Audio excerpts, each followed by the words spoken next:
Merhabalar, Knoku'ya hoş geldiniz. Buranın ismini bazılarınız ilk defa duyuyor olabilir. Bazılarınız Netflix'teki Knoku Off filminden duymuş olabilir. Onu izlediyseniz o seriyi. Burası Belçika'nın en ünlü, en elit, en zengin sahil şehirlerinden biri. Hollanda ile sınır. Böyle. Burada bugün çok güzel bir hava var. Hafiften rüzgar da esiyor. Süper. Ben denize bir defa girdim, çıktım ve size işte bu videonun açılışını yapmak istedim. Şimdi videonun başına döneceğiz. Orada işte ben buraya nasıl geldim onu izleyeceksiniz. Ben de bu arada oturup bir yerde güzel havanın tadını çıkaracağım. Ondan sonra ben sizi Knoku'yu tanıtmaya devam edeceğim. İstasyona Brüksel Nord istasyonuna su içme sebili koymuşlar yani. Temiz su sebili. Buradan su alabilirsiniz eğer yanınızda suluk veya bidon tarzı bir şey varsa. Bu önceden yoktu. Ben bunu yakın zaman önce keşfettim. Diğer istasyonlarda var mı bilmiyorum. Umarım vardır. Şimdi ben trenime doğru gidiyorum. Sahile gitmek için.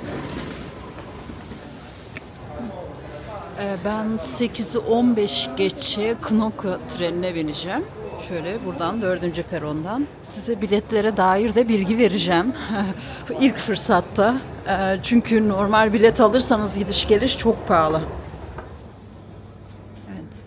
Şöyle. Şu an saat 8'i hemen hemen 10 geçiyor. Ve biletimi alırken ben şey vardı aplikasyonda tren şirketinin NMBS'in aplikasyonda şey vardı. Bugün aşırı derecede yoğunluk olabilir. Yarın da hava güzel diye sahile giden ve gelen trenlerde ona göre gidiş geliş saatlerinizi ayarlayın diye.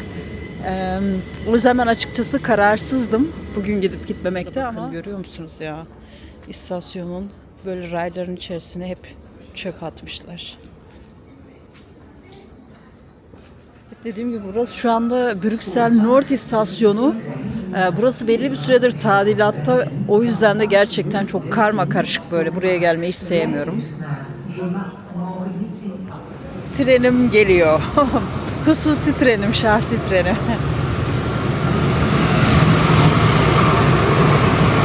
2 katlı. Umarım üst katta yer vardır. O tren de boş görünüyor. Sanırım hem iyi bir saati tercih ettim hem de Knokke Est çok fazla yerel halk tarafından tercih edilmiyor. Onun da sebeplerini anlatacağım sizlere daha sonra. Ben gerçekten aşırı yoğun olur diye düşünüyordum ama şu anda belki saatle alakalıdır ya da dediğim gibi destinasyonla alakalı olabilir. Bayağı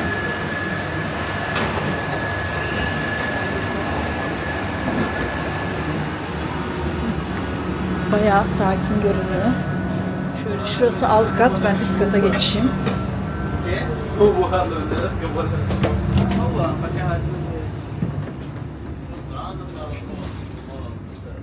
Şöyle oturayım hemen ilk bulduğum yere. Bu arada bu tren direkt tren olacak.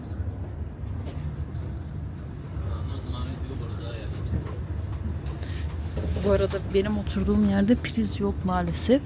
Yan tarafta var ama yan tarafta da biri oturuyor. Kalkarsa ben geçerim oraya. Evet, kahvaltım da yanımda. Şöyle dün geceden hazırlayıp dolaba koyduğum tedarikliyim oldukça. İçeceklerim de yanımda. Çünkü 1,5 saat boyunca trende yolculuk edeceğim. Gerçekten buradan Paris'e ya da buradan Londra'ya gitmekle aynı hemen hemen.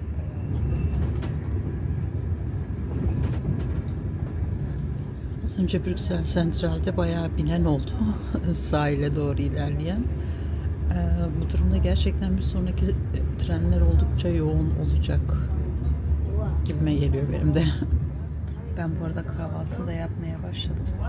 Tabii şey de söyleyeyim, tren hınca hınç dolu değil ama ay bakın.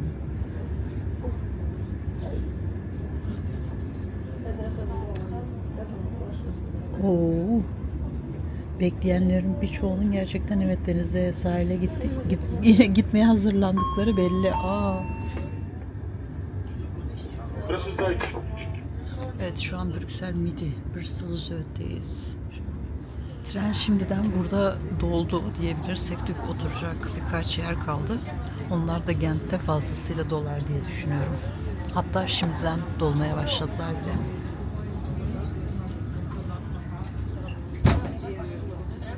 Şimdi Gent'te durduk. Burada da bir grup bisikletli trene binmeye çalışıyor. Yer var mı acaba, merak ediyorum.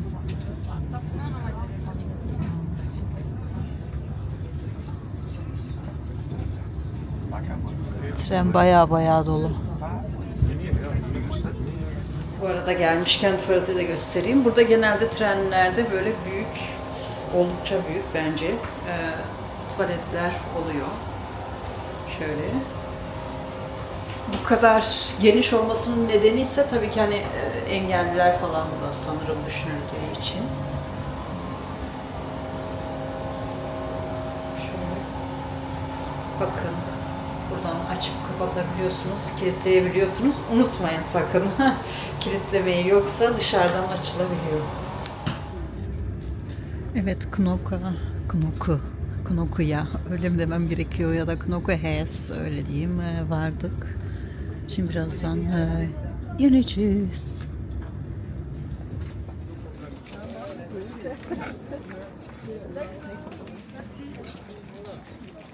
Buraya gelmeyeli uzunca bir süre oldu ya da geleli. Görüyorsunuz yoğunluğu şimdiden bu saatlerde bile. Oo, şu an güneş bayağı yakıyor saat 10 olmasına rağmen. Şimdi şu kısa şeyleri görüyor musunuz? Pantolonları, şortları, onlara ilişkin birazdan size komik bir bilgi vereceğim. Bu arada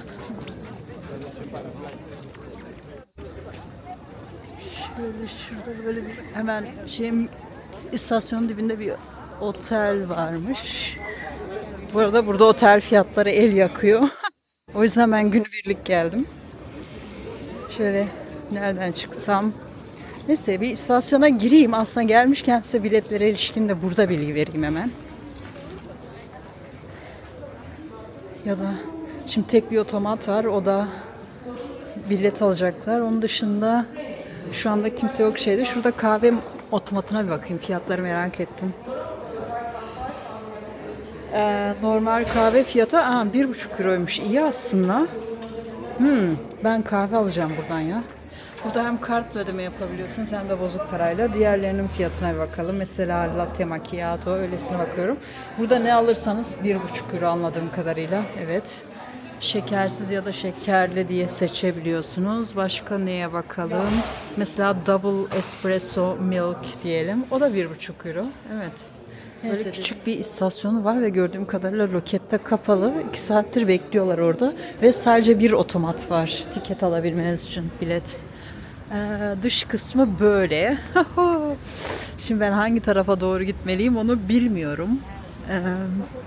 Şurada şeyler var, otobüs durakları ve buradan bir yerden, tabii sahilden tramlar geçiyor.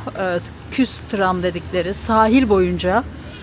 Böyle işte Ostende'den, Knoku'dan aslında buradan başlayıp ta Dipanya'ya kadar giden. Aslında deneyimlemek isterseniz değişik bir deneyim olabilir. Sahil boyunca böyle tüm sahili turluyorsunuz. Şu taraf, şu binanın, şu otelin hemen sol tarafı çarşı sanırım. Bir gidip bakayım.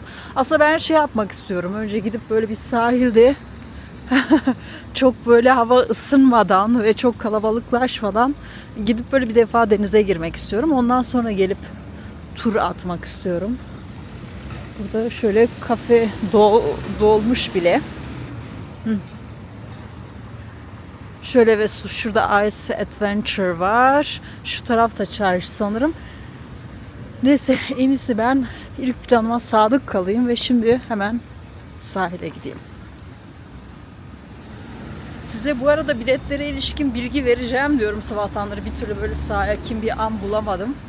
Sahile gidecek sanırım, onları takip edeyim. Evet. Ben de güya erken çıktım. Erkenden gideyim işte henüz sakinken bir defa böyle denize gireyim çıkayım diye düşündüm ama maalesef yanılmışım. Şimdi kalabalığı mı takip etmem gerekiyor? Evet sanırım. Dediğim gibi ben de buraya gelmeyeli çok çok çok çok uzun bir zaman oldu. O yüzden açıkçası yolları pek bilmiyorum. Şu frigo box, şu mavi şey var ya biri, ne diyorlar, soğutucu box. Onların da bir hikayesi var. Birazdan sakin bir yerde ben hem o kısa şortu hem de şu frigo boxlara ilişkin hikayeyi size anlatacağım ayrıca. Ben şunları takip ediyorum. Onlar yolu biliyorlar mı acaba onu da bilmiyorum. Bakın buradan da böyle lane otobüslerine biliyorsunuz. Burası Flaman bölgesi olduğu için sadece lane otobüsleri var. Şöyle şurası da istasyona.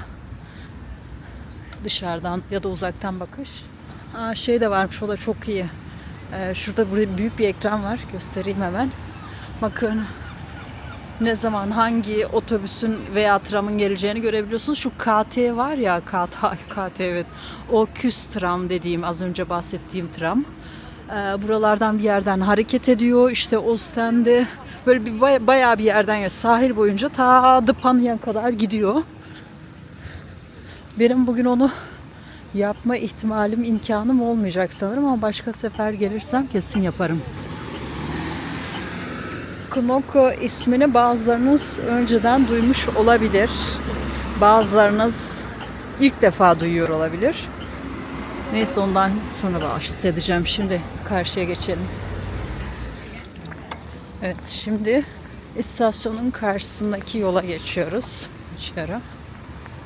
Şöyle burada görüyorsunuz, bisiklet yolu var, bisikletliler falan. Oo. Tamam, durdu. Şu yoldan, aslında şu yollardan birinden sanırım aşağı doğru gitmemiz gerekecek.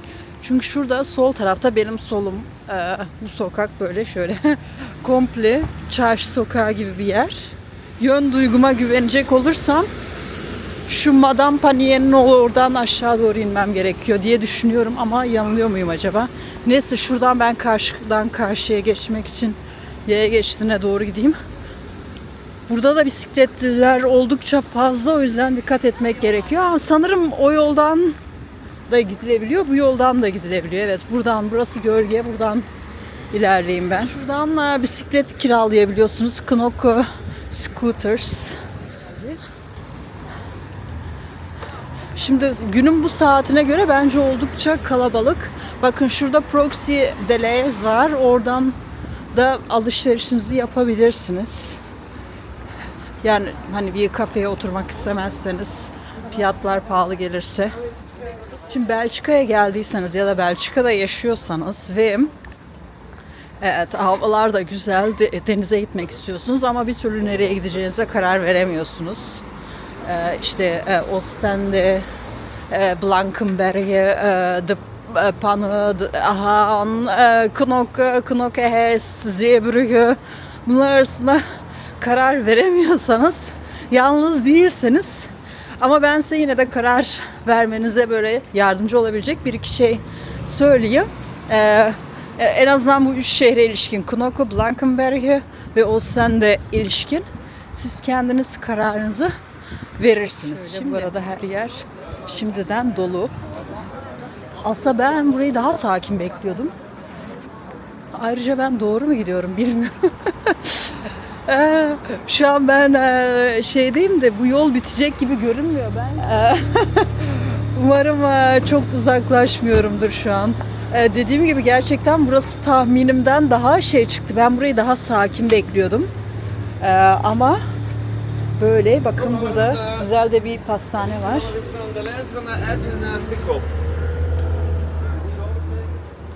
Böyle sıra var içeride.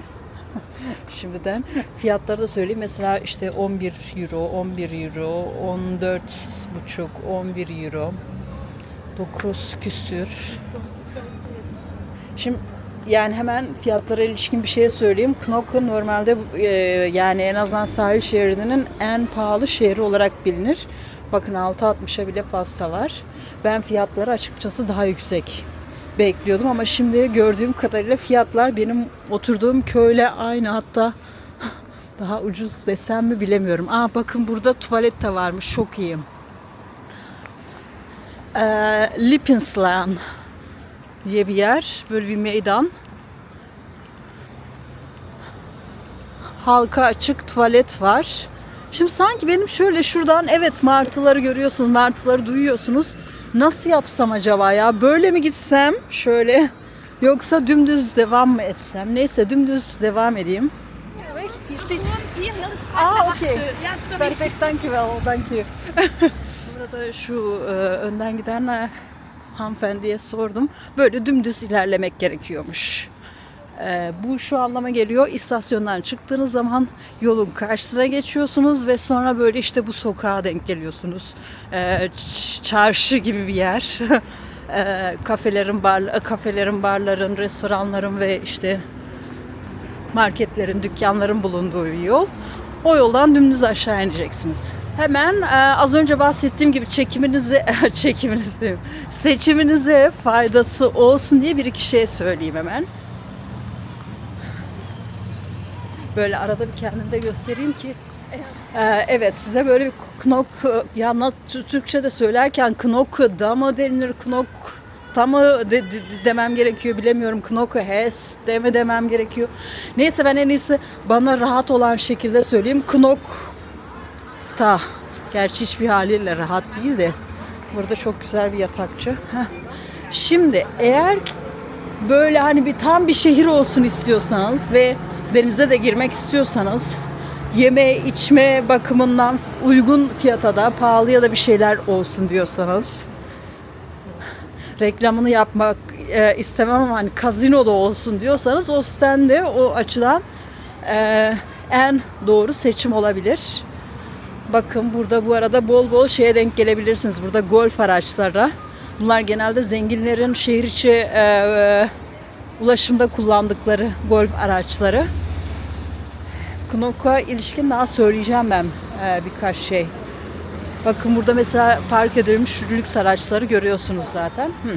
Evet, Ostend böyle biraz daha dediğim gibi hem böyle kalabalık olsun, şehir olsun, her bütçeye hitap etsin, market olsun, mağaza olsun, her şey iç içe olsun. Ama aynı zamanda işte deniz de olsun, denize de girebileyim diyorsanız Ostend'e. Biraz daha hani tamam deniz de olsun ama biraz da rahat edeyim, biraz relax takılayım istiyorsanız tabii ki Blankenberg'e. Bu arada sakinlik dedim de ağlayan bir çocuk bu ara. Ama böyle biraz daha elit takılmak istiyorum diyorsanız, ki o artık yavaş yavaş o konuda da bir değişim oluyor, ondan da bahsedeceğim. Knok'u. Knok'u Belçika sahil şeridinin en lüks, en pahalı, en zengin, en elit, en poş şehri. Hollanda ile sınırı var. Da bakın burada gerçekten bazı şeylerin fiyatları da uygun yani.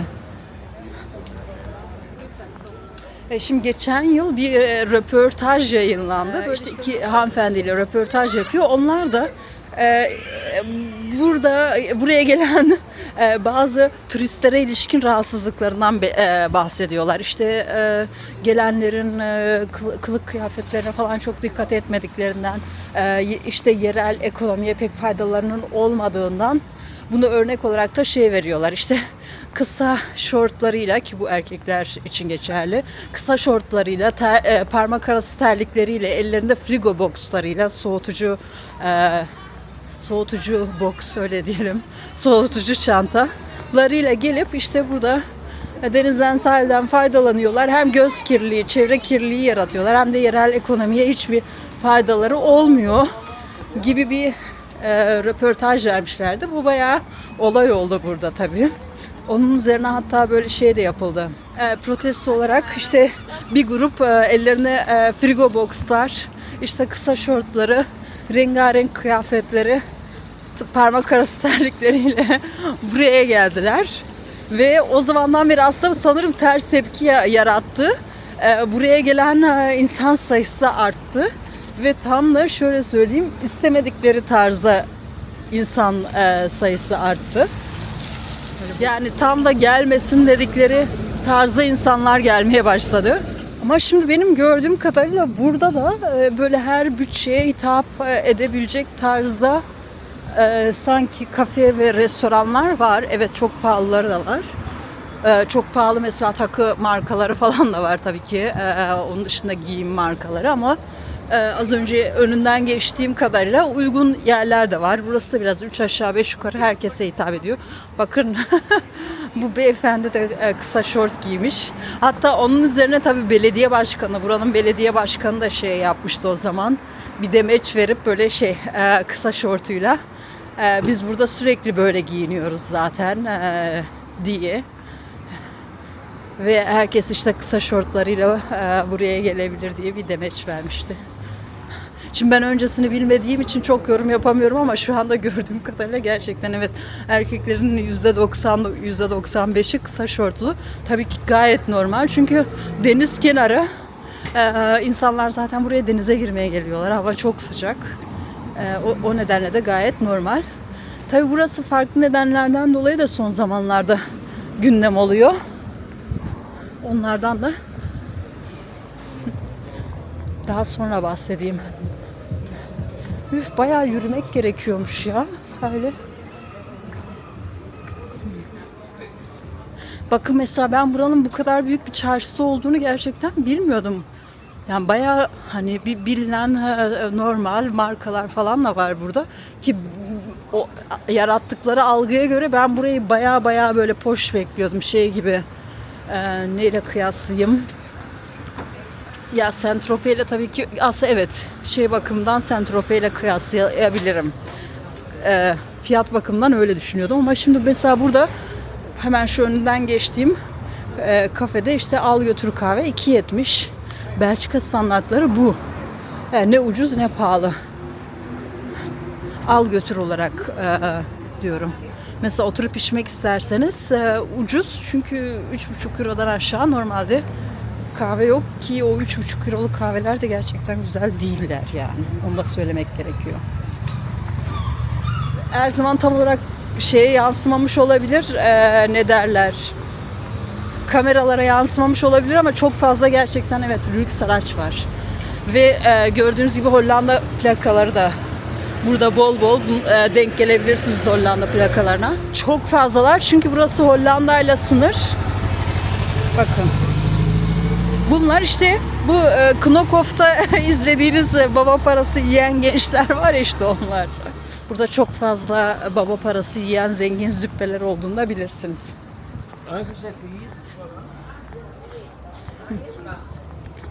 Şimdi şöyle oluyor. Ben birazdan sakin bir yerde oturunca bahsederim demiştim ama yine burada bahsedeyim.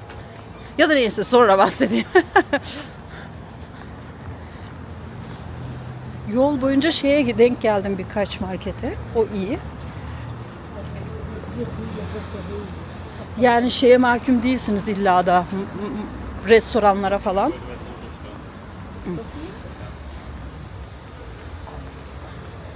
Bakın her defasında söylüyorum bilet diyorum ama bir türlü fırsatını bulamadım. Sakin bir zamanda anlatmak istiyorum. Hatta mümkünse uygulamalı göstermek istiyorum ama genelde böyle trenimi kaçırmamak için acele ediyorum ya da işte aktarmaydı şuydu buydu falan derken denk gelmiyor ya da az önce yapayım dedim sakin. Onda sadece bir tane otomat vardı. Yine olmadı. Burada şeylerde cirit atıyorlar, onu da söyleyelim. Bayağı Range'ler, Porsche'lar falan Knoklular seviyorlar. Nasıl söylemek gerekiyor gerçekten Türkçe? Knoklular mı? Knoklular mı? Knokka H'sliler mi? Bakın mesela şu fiyatlara bir bakalım. Evet. 49. Şurada mesela parmak arası sandalet diyelim 20 euro. En uygun evet fiyat şu anda 20 euro. 20 euro. Onun dışında işte 120'ye kadar fiyatlar var çocuk ayakkabılarında. Ama bunlar evet ünlü markalar. Yani sadece burada değil, nereye giderseniz gidin bu fiyatlar bu. Yani buraya has, buranın pahalı falan değil. Çok fazla tanıdık şey var. Marka var. Tekrar ediyorum, ben gerçekten buranın çarşısının bu kadar büyük olduğunu bilmiyordum. Nedense böyle çok sakin, böyle ufak tefek Bir çarşı hayal etmiştim. Onun dışında da böyle genelde işte lüks şeyler. Bakın mesela size fiyatlardan bahsedeyim. 3 euroya espresso var. Daha ne olsun yani. Belçika standardı bu. Maalesef daha ucuz olsun isterdik ama ben her zaman fiyat olarak espressoyu baz alıyorum. Espresso bir yerde uygunsa oraya hemen gözü kapalı girebiliyorum. Henüz erken bir saat olmasına rağmen bayağı bir yoğunluk var açıkçası. Ben güneşlenmeyi falan düşünmediğim için böyle gidip böyle okyanus suyu görsün vücudum, öyle diyeyim. Bir suya girip çıkıp ondan sonra tekrar buraya gelirim. Bu arada burada böyle mi bilmiyorum ama mesela Osten'de de birkaç yıl önce belediye başkanı işte sahilden çıktıktan sonra şehir içerisinde bikini ve mayo ile dolaşılmasını yasakladı. Öncesinde yapabiliyordunuz. Mesela Ostend'de denizden çıktıktan sonra bile sokak aralarında böyle bikinilere, mayolulara falan denk gelebiliyordunuz. Artık yok. Şimdi burada durum ne bilmiyorum. Denk gelmedim ama zaten burada sürekli mi öyleydi, yoksa burada da bir yasak mı uygulandı, ondan haberim yok açıkçası. Şimdi peki ben neden burayı tercih ettim, ondan bahsedeyim. Çok elit ya da poş olduğumdan değil tabii ki. Düşündüm, yani havalar şu anda güzel ve gerçekten NMBS açıklama yapıyor sürekli, işte hani sahile gidiş gelişte çok yoğunluk olacak falan diye. Muhtemelen de öyle olacak yani, çünkü burada böyle bu güzel havaya her zaman denk gelmiyoruz. Sahil, deniz deyince de insanların aklına genelde ilk olarak Ostende geliyor. Dolayısıyla orası çok yoğun oluyor. İkinci olarak Blankenberge, orası da gerçekten yoğun oluyor. Knok yani diğer ikisine göre biraz daha az tercih ediliyordu eskiden, şimdi ama dediğim gibi o açıklamadan sonra, röportajdan sonra bayağı bir gündeme oturdu ve artık buraya insanlar geliyorlar. Ve tam da belirttiğim tarzda gelenler de çok oluyor. Grup grup geliyorlar. O yüzden şimdi nasıldır bilemiyorum. Burada böyle güzel bir meydan varmış. Sanırım vardım, evet, artık hissedebiliyorum okyanus havasını. Bir buka lemon. Çok güzel yapmışlar. Bunlar da çok iyi düşünülmüş de işte bu güneşin altına gelip böyle burada da oturan çok olmaz herhalde. Merhaba. Bakın burada batan bir işletme var. Evet, tuhaf. Şu an kiralıkmış. Bakın bu fırsatı kaçırmayın. Hazır kiralıkken yeri de çok güzel gerçekten. Öncesinde ne olarak işletilmiş bilmiyorum. Kirası ne onu da bilmiyorum ama konumu çok iyi. Evet, sahile vardık. Şimdi şu gördüğünüz beyaz şeyleri kiralayabiliyorsunuz. Onlar kabin tarzı. Tarzı değil, kabinler hatta, evet. Böyle kabin kiralayabiliyorsunuz. Şimdi bizim herhalde bu durumda bu kabinli yerlere giremiyor muyuz? Kabinsiz bir yer mi aramam gerekiyor? Var mı? Ondan da emin değilim. Ben yapacağım ya, bu şeylerin orası Mud Beach diyor. Beach yazısını görüyorsan bileceksin ki tabii ki ücretli. Ben işte beach'e ait olmayan bir yer arıyorum. Böyle sadece denize girip çıkabileceğim. Evet, tamam. Buradan böyle girip tamam. Ödüm koptu, dedim ki acaba sahil boyunca her taraf böyle mi? Değilmiş, evet. Bakın şu turizm binası var ya, şu güneşten görünüyor mu bilmiyorum ama oradan geldiğiniz zaman onun hemen karşısına geçerseniz böyle, bakın burası ücretsiz halk plajı. Hatırladığım kadarıyla bu kadar kabin yoktu. Blankenberg ve Ostende'de eskiden, ben uzun zaman önce gerçekten gelmiştim. En son nereye gitmiştim hatırlamıyorum. Blankenberge'ydi sanırım ya da. Hiç hatırlamıyorum açıkçası. Ama oralarda kesinlikle bu kadar kabin yok. Evet, burada ücretsiz de var. O da çok iyi. Duş alabileceğiniz, ne derler, duşluklar. Buradan işte kısacası ücretsiz duş alabilirsiniz böyle bu şekilde. Şu an aşırı kalabalık değil. Güzel. Şu an burası bayağı sakin. Ben de hazırlanıp altıma zaten şeyimi giymiştim, mayomu.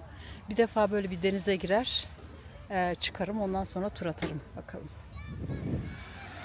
Bakın burada bu şekilde can kurtaranlar da var.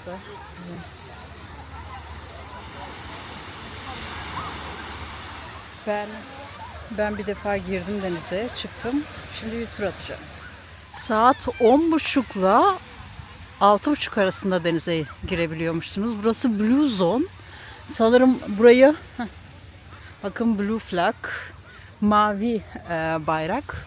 Sanırım sahili böyle çeşitli renklere ayırmışlar. Açıkçası renkler tam olarak ne anlama geliyor onu bilmiyorum.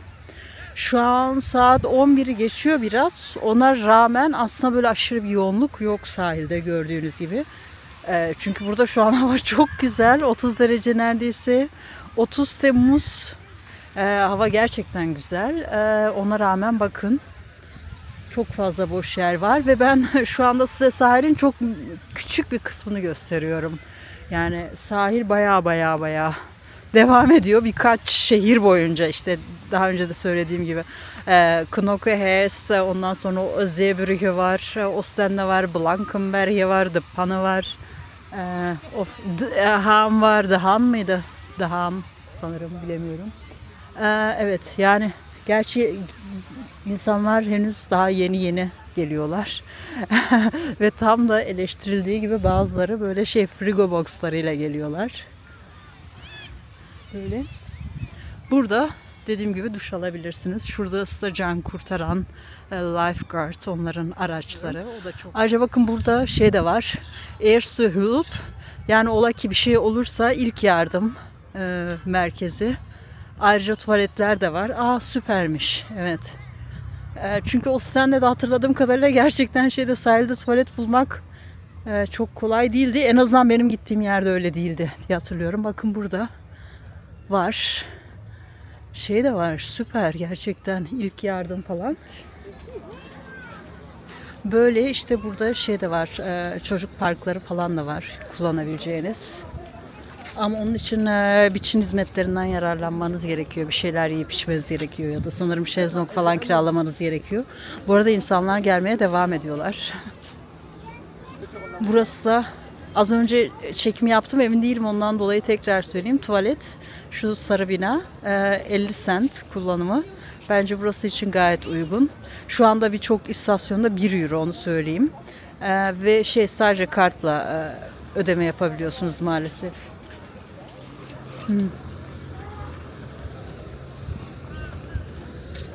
Evet, burası yoğunlaşmaya başlıyor. Ben gidip sakin bir yer bulup oturayım. Evet. Bu arada burada çok güzel böyle büyük bir parfüm şişesi var. Demişler, hayatınıza koku katın ya da hayatınıza parfüm katın diye, böyle çok güzel. Böyle burada huzur dolu bir ortam var ama oldukça da kalabalık. Her şeyden çeşit insana bulmak mümkün, onu söyleyeyim. Yani böyle çok zengininden işte frigo boxlarıyla gelenlere kadar, bu frigo box olayını anlattım zaten, biliyorsunuz, artık olay oldu. Öncesinde ne kadar yaygındı bilmiyorum ama şu anda benim dikkatimi çekiyor bayağı bu frigo box olayları. Böyle güzel, huzurlu bir ortam. Evet, şimdi burası böyle oldukça sakin, huzurlu görünüyor ki öyle gerçekten. Ama sadece gündüzleri öyle. Son zamanlarda şimdi haberlere yansıdığı kadarıyla burada geceleri böyle gece hayatına akan gençler, öyle diyelim. Özellikle de Hollanda'dan gelenler buraya, çünkü çok fazla Hollanda'dan geliyorlar. Özellikle de Hollanda'da içki içme sınırı yaşı 18, burada 16. O nedenle de gençler burayı çok tercih ediyorlar. İşte gece hayatı bakımından. Gelip burada içip sonra geceleri, akşamları cozutuyorlar. Ve haberlere yansıdığı kadarıyla, dediğim gibi oluyor bazen, kavgalar çıkıyor gençler arasında, özellikle değil, gençler arasında sadece. Ve izlediğim röportajlara göre genelde böyle kız kavgası falan çıkıyor. İşte içip içip cozutuyorlar dediğim gibi. Sonra işte burada Belçikalı gençler Hollandalı kızlara falan sarkıyorlar. İşte Hollandalı erkekler de sanırım bu durumdan rahatsız mı oluyorlar tam anlamadım ama işte velhasıl böyle olaylar çıkıyor, kavgalar falan yaşanabiliyor. Ama kavga dediysem de herhalde böyle yani öldürmeli falan değil, yaralamalı değil. İşte cozutuyorlar. Ondan dolayı da geceleri genelde burada Hollanda polisi de oluyor. Bu bahsettiğim barların, kafelerin ya da aslında gece kulüplerinin etrafında. Çünkü şey yapamıyor. Mesela diyelim ki Hollandalı gençler olaylara karıştılar. Şimdi Belçika polisi onlara bir şey yapamıyor. Kimlik kontrolü yaptığında da onların hani geçmişinde bir sabıkaları bir şeyleri var mı yok mu göremiyorlar. Müdahale edemiyorlar. O yüzden de Hollanda polisiyle birlikte çalışıyorlar. Hollanda polisi hemen bir GBT taraması yapınca her şeyi görebiliyor. Bu arada ben bisiklet yolunda yürüyormuşum ya, ne kadar hiç dikkat etmeden. Velhasıl öyle bir durumda var. Bahsettiklerimize genelde şey oluyor tabii. Dedim ya burada böyle çok böyle zengin bebeleri oluyor böyle baba parası yiyen. İşte onlar arasında bu arada bisikletli polisler. Yani burada da bazen öyle olaylar olabiliyor. Yani böyle gidip şeyde kumsalda oturmadığınız takdirde bakın koskoca okyanus var. Aha, okyanusu göremiyorum ya. Bu arada North Denizi diye geçiyor. Bakın mesela göremiyorum, şey manzarası yok. Ya şöyle şu binalardan birinde oturacaksınız ya da kiralayacaksınız artık neyse. O zaman denizin ya da deniz manzarasının tadını çıkarabileceksiniz. Ya da onun dışında yok yani. Hani mesela şuradaki kafelerden birine falan oturayım, denizin tadını çıkarayım yok. Hatta bakın bu beachlerde bile oturduğunuz zaman deniz manzarası yok. Zaten bir de bana sorarsanız mesela şu şeyler çok büyük bir şey kirliliği. Bunlar. Bu barakalar mı desem bu? Velhasıl bilmiyorum da bakar mısınız? Bütün manzarayı bozuyor yani. Çok çirkin. Böyle baktığınız zaman böyle denizi görmeniz gerekirken bu yapıları görüyorsunuz. Gençler bu arada. Bunlar sanırım okul sınıf olarak böyle gelmişler komple. Evet. Şimdi böyle sahil boyu yürüdüğünüz zaman aşağı doğru ta şeye kadar yolunuz vardı bana dediğim gibi. Tabii yürümenize gerek yok. Bisiklet turu da yapabilirsiniz. Ona da gerek yok. Künstram dediğim gibi tram var. Sahil boyunca böyle sahildeki bütün şehirlerden geçen. Bu arada burada çok güzel bir art galeri varmış. Sanat galerisi. Şu arabayı çok güzel yapmışlar.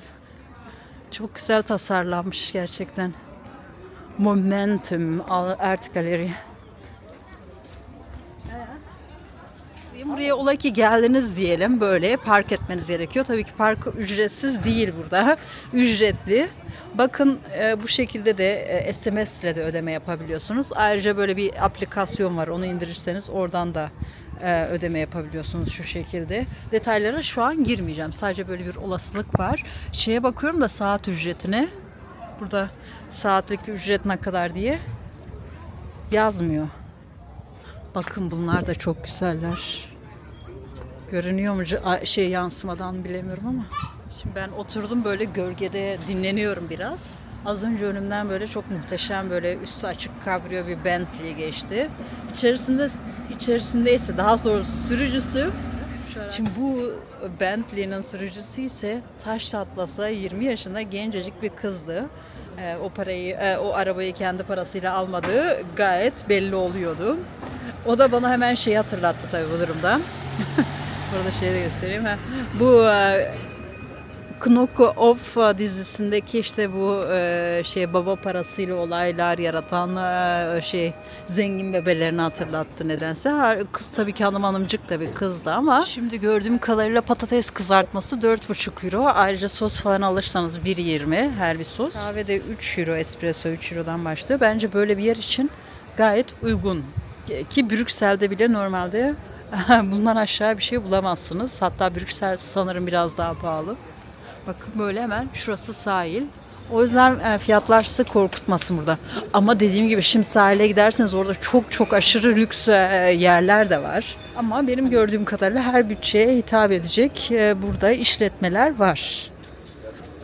O açıdan. Bu arada istasyonun içindeki dışında şöyle göstereyim, bakın istasyon dışı. Mesela inerken şöyle şurada inmiştik ve buradan böyle istasyonun içine girmiştik. Onun dışında bakın böyle geldiğiniz zaman burada da dışarıda da bir otomat var. Buradan da biletinizi alabilirsiniz. Ben şimdi çekim yapmayacağım. Şimdi ben sizin için şey yapacağım, bunu İngilizce. Türkçe falan yok. Almanya'da var biliyorum, burada yok. Şimdi standart aldığınız zaman örneğin Knokke, Brüksel yapalım. Fiyatları görün diye söylüyorum. Neye bastım ben?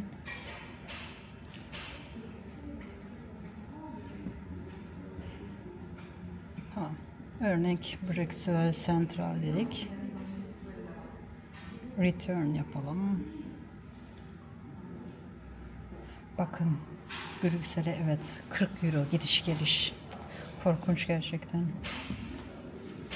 Şimdi şeyi peki nasıl alabilirsiniz? Onu göstereyim ben size. Burada weekend ticket var. Mesela yine Brüksel'e gideceğiz diyelim. Ama bugün diyelim ki Cuma, şu anda saat 7. Brüssel Central. Next. Bakın hemen yazıyor, görüyorsunuz zaten. Bugün bu tarihlerde geçerli değil diyor. Tarihimizi seçelim. Şimdi şeye denk geldi. 21.60'a gidip dönebiliyorsunuz. O yüzden çok daha uygun.